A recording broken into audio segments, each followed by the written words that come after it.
Hello everyone, घटना चक्र इतिहास में आप सभी को स्वागत करती हूँ। आधुनिक भारत का इतिहास, यूरोपीय कंपनियों का आगमन।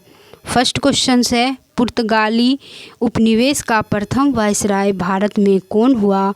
तो अलमीरा हुआ।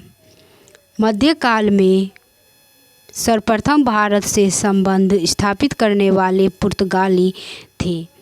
प्रथम पुर्तगाली वास्को डी गामा भारत के पश्चिमी तट पर स्थित बंदरगाह कालीकट पर 20 मई 1498 ईस्वी को पहुँचे थे।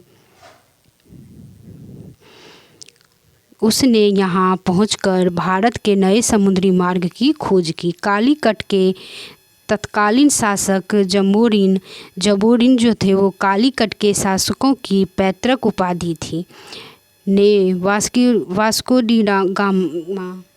डी गामा का स्वागत किया था। पुर्तगाली व्यापारियों ने भारत में कालीकट, गोवा, दमन द्वीप व हुगली के बंदरगाहों में अपनी व्यापारिक कोठियाँ स्थापित की। 1505 ईस्वी में फ्रांसिस्को द अलमीरा भारत में प्रथम पुर्तगाली वायसराय एवं गवर्नर बनकर आया। व्यापारिक हितों के परिप्रेक्ष्य में हिंद महासागर में प्रभुत्व स्थापित करने के लिए अलमीरा ने ब्लू वाटर पॉलिसी अर्थात नीला जल की नीति का प्रतिपादन किया।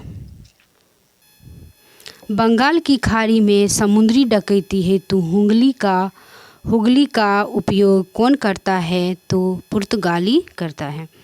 पुर्तगाली द्वारा हुगली को बंगाल की खाड़ी में समुद्री लूटपाट के लिए अड्डे के रूप में इस्तेमाल किया जाता था। भारत में 1613 ईस्वी में अंग्रेज़ों ने अपनी पहली फैक्ट्री कहाँ स्थापित की थी? तो सूरत में अंग्रेज़ों ने 1613 ईस्वी में पहली फैक्ट्री स्थापित की थी। कैप्टन विलियम हॉकिंस सूरत से मुगल दरबार अप्रैल 1609 में पहुंचा, किंतु सूरत में फैक्ट्री की स्थापना की अनुमति पाने में सफल नहीं हो सका। 1611 ईस्वी में पुर्तगालियों के विरोध के बावजूद captain Middleton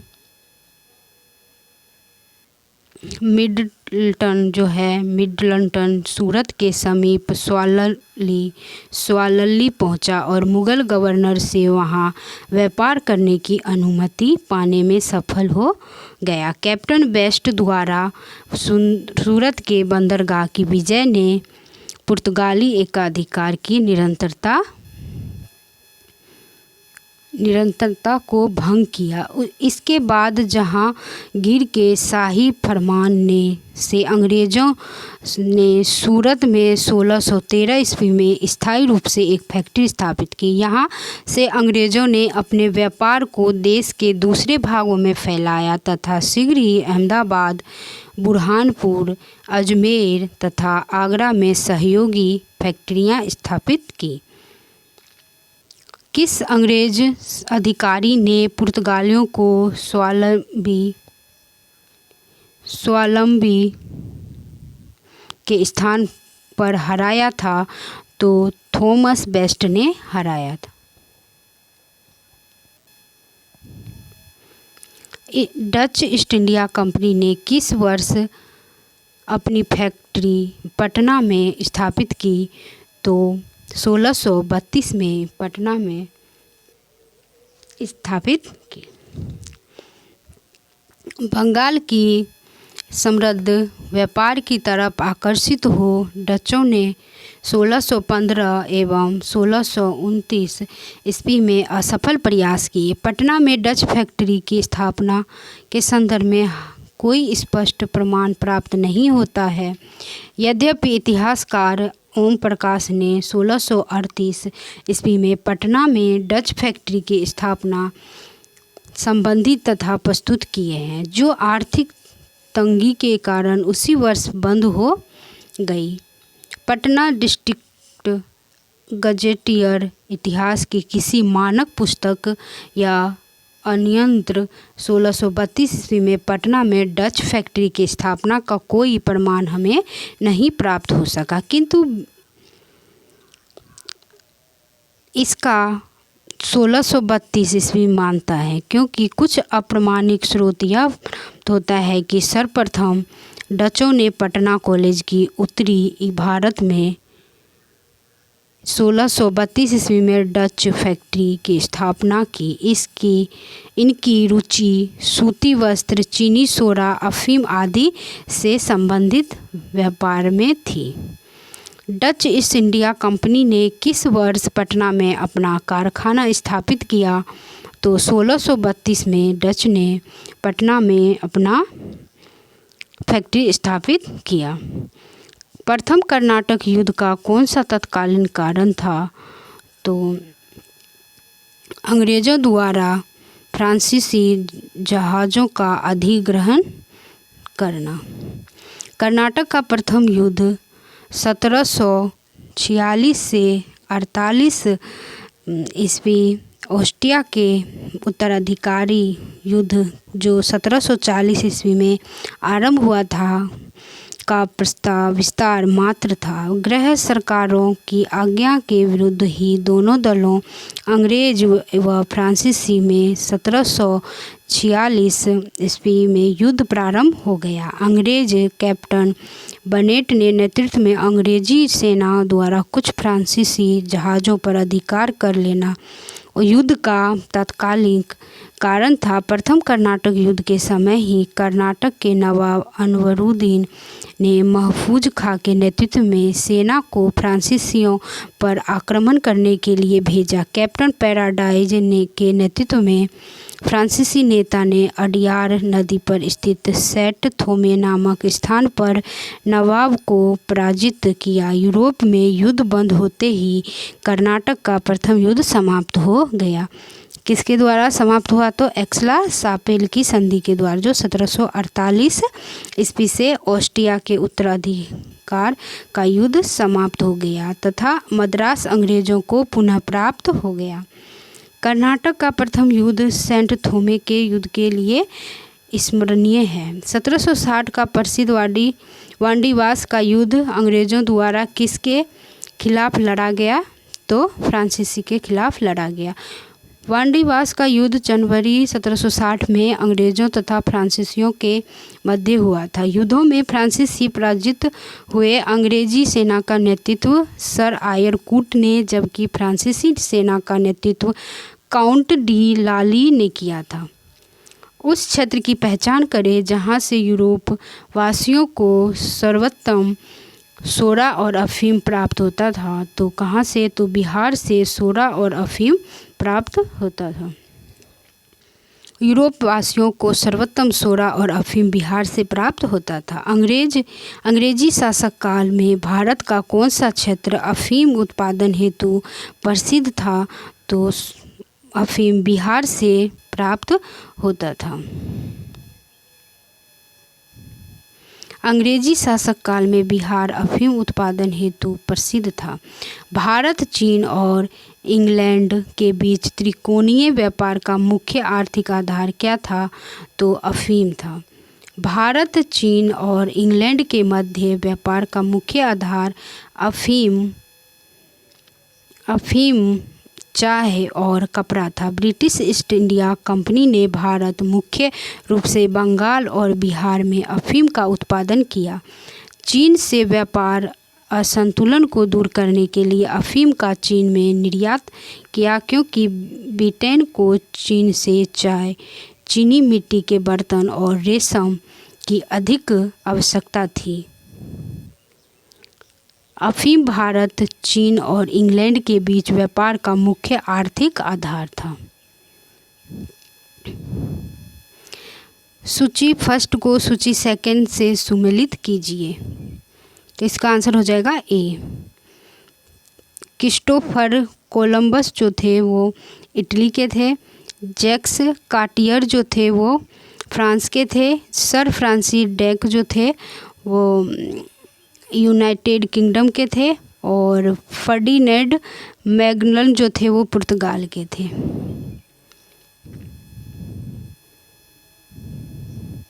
Christopher Columbus Italy का था, जैक्स कार्टियर फ्रांस का और sir Francis Drake United kingdom का।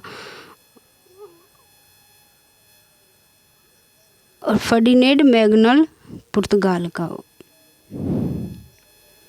ईस्ट इंडिया कंपनी और बंगाल के नवाब। बक्सर की लड़ाई के बाद किस संधि पर हस्ताक्षर किए गए? तो इलाहाबाद की संधि पर हस्ताक्षर किए गए।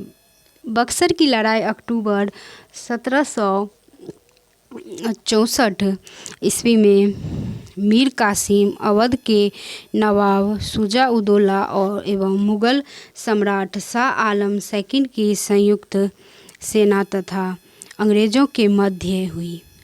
युद्ध में अंग्रेज विजयी रहे और ब्रिटिश सेना का नेतृत्व हेक्टर मुनरो ने किया था। इस युद्ध की समाप्ति पर इलाहाबाद की संधि जो है वो 1765 ईस्वी में हुई। यह संधि मुग़ल बादशाह आलम सेकंड, बंगाल के नवाब मीर कासिम, अवध के नवाब शुजा उदौला के मध्य हुई। इलाहाबाद की संधि के बाद रॉबर्ट क्लाइव ने मुर्शिदाबाद का उपदीवान किसे बनाया? तो मोहम्मद रजा खान को उपदीवान बनाया। इलाहाबाद की दूसरी संधि अगस्त 1765 के अनुसार भगोड़े सम्राट शाह आलम को अंग्रेजी संरक्षण में ले लिया गया।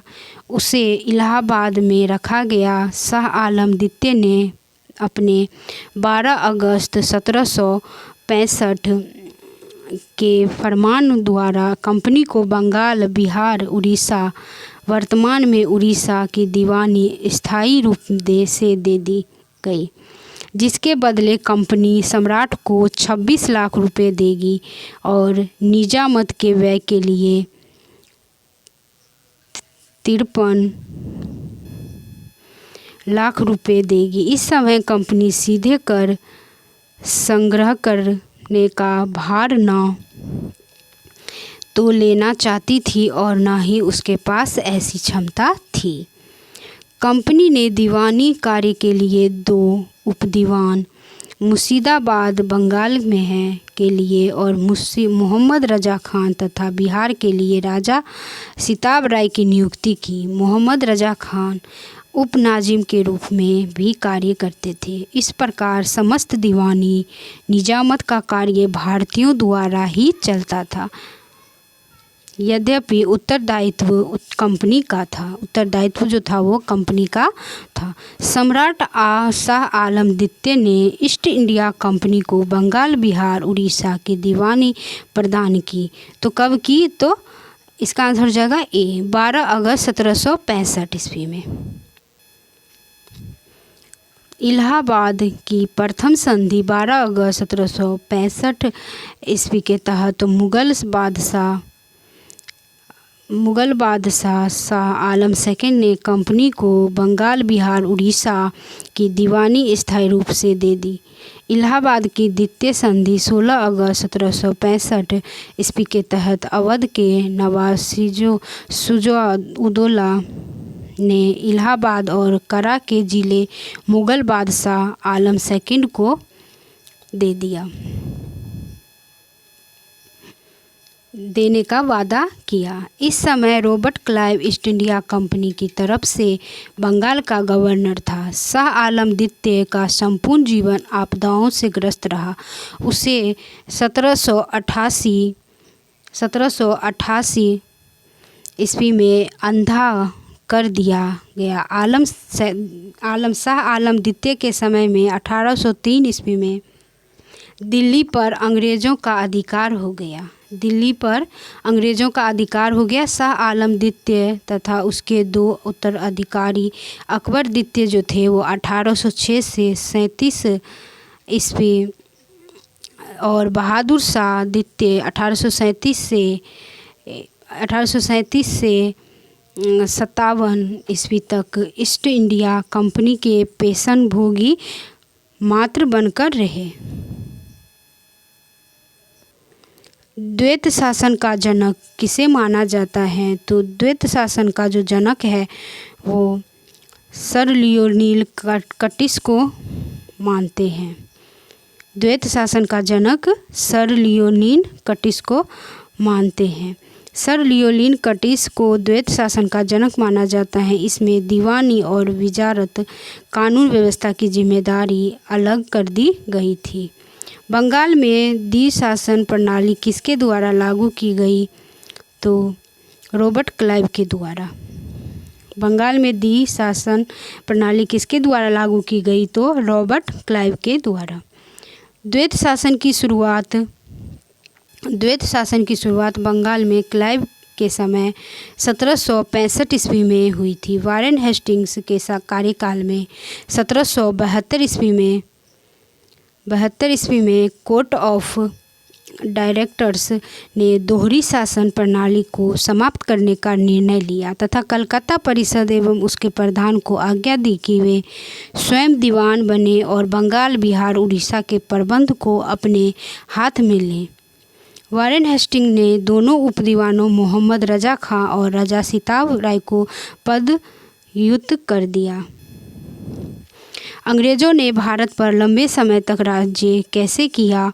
तो बांटो और राज करो की नीति के कारण। बांटो और राज करो की नीति के कारण अंग्रेज़ जो हैं वो भारत में लंबे समय तक राज्य किए। अंग्रेज़ों द्वारा भारत पर लगभग 200 वर्ष से अधिक समय तक राज्य करने का प्रमुख कारण बांटो और राज करो की नीति थी। किसने बंगाल में महलवारी बंदोबस्त प्रणाली की शुरुआत की थी? तो किसने की थी? तो महलवारी ने की थी। ओके फ्रेंड, ज़्यादा से ज़्यादा वीडियो को शेयर करना, वीडियो को सब्सक्राइब करना। Thank you so much friends.